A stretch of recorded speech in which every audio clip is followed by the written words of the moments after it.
वचन को पढ़ना, अपने बच्चों को लेकर के परमेश्वर के सम्मुख में बैठना डेली, ये माता पिता का काम है, ताकि हम परमेश्वर को उन शिक्षाओं को दे सके जिन शिक्षाओं के बगैर है ना बच्चे अधूरे पाए जाते हैं।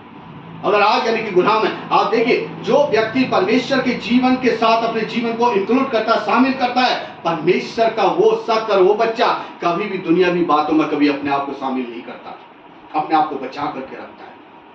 आप जानते हैं कि जब एक कीचड़ यहाँ पर लगी हो और बहुत ढेरों कीचड़ होती है, आप जानते हैं कि कीचड़ को निकालने वाला लाने वाले से निकालता है, या उस रास्ते से आप गुजरते हैं तो आप कैसे गुजरते हैं? कि आप कीचड़ में डायरेक्ट चले जाते बच के, बल्कि आप बचते हुए जाते, और बच के इसलिए जाते क्योंकि वहां से जो और लोग जाते कि ऐसे ना हो कि वो तेजी के साथ निकल जाए, उसकी छींट हमारे ऊपर आ जाए। उन लोगों से भी बचते हैं। जब आप एक ऐसे गन से बचते हैं तो हमें उन चीजों से बचना चाहिए और उन चीजों से अपने बच्चों को बचाना चाहिए, ताकि परमेश्वर हमारे जीवन में कुछ अच्छा कर सके। हमारे पुरखाओं ने गुनाह किया, पुरखाओं ने।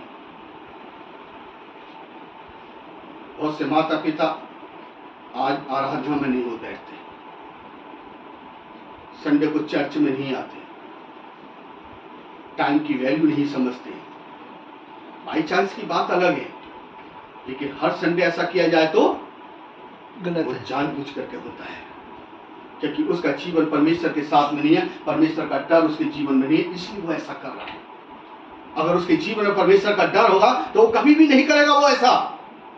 उसे एक ही बात कहना याद रहेगी कि मेरा परमेश्वर मुझे देख रहा है आज भी, मैं कहां पर बैठा हूं और क्या कर रहा हूं, क्योंकि आज का जीवन तो परमेश्वर ने मुझे इसलिए दिया ताकि मैं उसकी आराधना करूं, उसकी स्तुति करूं और अपने बच्चों को लेकर के जाऊं। लेकिन हम दूसरे कामों में व्यस्त हो जाते हैं। क्यों? क्योंकि शैतान हमको डरमाने का काम करता है, और इसलिए अवश्य है कि हम यानी कि परमेश्वर को अपना समय दें।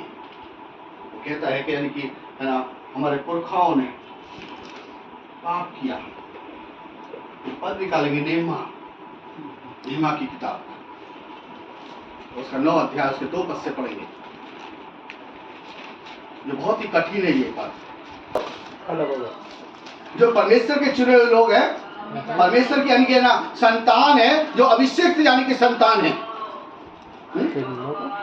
उन्होंने किससे अपने आप को अलग किया? ऐसे लोगों से जिनके अंदर परमेश्वर का डर नहीं है।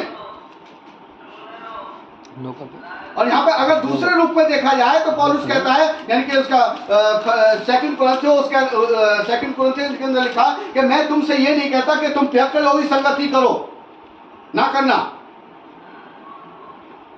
लेकिन उनके जैसे मत होना। अगर उनकी तुम संगति में उनके इर्द गिर्द नहीं रहोगे तो निकल कर कहां जाओगे? जंगल में। जंगल में इंसान नहीं, जानवर रहते। वहां इस्राएली कौम जो चुनी हुई कौम है, जो परमेश्वर की चुनी हुई कौम है, उसने किससे अलग किया अपने आप को? अन्य जाति के लोगों से, जिनके अंदर डर नहीं है परमेश्वर का, परमेश्वर का भय नहीं है। बात समझ आ रही? जिनके अंदर डर नहीं है परमेश्वर का, उन्होंने उस जाति से अलग किया अपने आप को। और हम जो है अपने समय को, जो परमेश्वर का समय, उसी समय को उसी जाति के अंदर इंक्लूड करके, शामिल करके उनके साथ में जश्न मनाते हैं। सोचो, कोई बात नहीं, अगले संडे चले जाएंगे। प्रार्थना का आपके घर के अंदर समय है, आपने नियम बनाया परमेश्वर के साथ में बैठ करके प्रार्थना करने का, और कोई ऐसा अन्य जाति का व्यक्ति आ गया, हमको वहां जाना, और सोचा अरे चलो यार बाद में कर लेंगे, सोचो कोई बात नहीं। किसको आपने समय दिया? अन्य जाति के लोगों को। उस समय को यानी कि ना आपने समय दे दिया जो परमेश्वर नहीं चाहता था आपके जीवन से। आपने कभी यह नहीं सोचा कि यानी कि आने वाला समय जो होगा कि यानी कि आप आने वाले समय में आपकी संतान है, यानी कि उसका भुगतान यानी कि उनको भुगतना पड़ेगा। आप समय तो देते जा रहे हैं, बड़े खुश हो रहे हैं। आप किसको खुश कर रहे हैं? मनुष्य को या परमेश्वर को? मनुष्य को। क्योंकि मनुष्य को खुश कर रहे हैं। उससे बल्कि ये कहना चाहिए मेरा समय अभी आपके साथ में शामिल होने का नहीं, मेरा समय आपके साथ में रहने का नहीं है, मेरा समय आपसे बात करने का नहीं है। मेरा जो समय है, जो परमेश्वर के साथ में हमने जुबान चबा दिया, वो उससे बातें करने का है। हम जितना समय हम उधर उधर की बातों में लगाते हैं, वो उससा ही समय हम कम से कम उसका 1/3 हिस्सा भी अगर हम परमेश्वर को देंगे तो परमेश्वर हमारे जीवन से कुछ अच्छा करेगा। जो आज तुम बोगे वो आपकी औलादें यानी कि प्राप्त करेंगी। अच्छा बोगे तो अच्छा प्राप्त करेंगी, बुरा बोगे तो प्राप्त करेंगी। क्योंकि बहुत से ऐसे लोगों को मैंने देखा है कि उन्होंने अपने बेटे बेटियों को मैंने कि दूसरे समूह में जाते हुए देखा है। कसूर किसका है? माँ बाप, माता हम एक है ना सांसारिक फ्यूचर हम उनको दे रहे हैं, अच्छा पढ़ा रहे हैं, अच्छा लिखा रहे हैं, अच्छा पहना रहे हैं, अच्छी सोसाइटी, अच्छा नाम उनको दे रहे हैं, लेकिन क्या परमेश्वर की समूह के बारे में कभी उससे बातें करते? कभी अपने बच्चों को लेकर के बैठते हैं कि आओ हम यानी कि परमेश्वर के बच्चे से बातें करेंगे?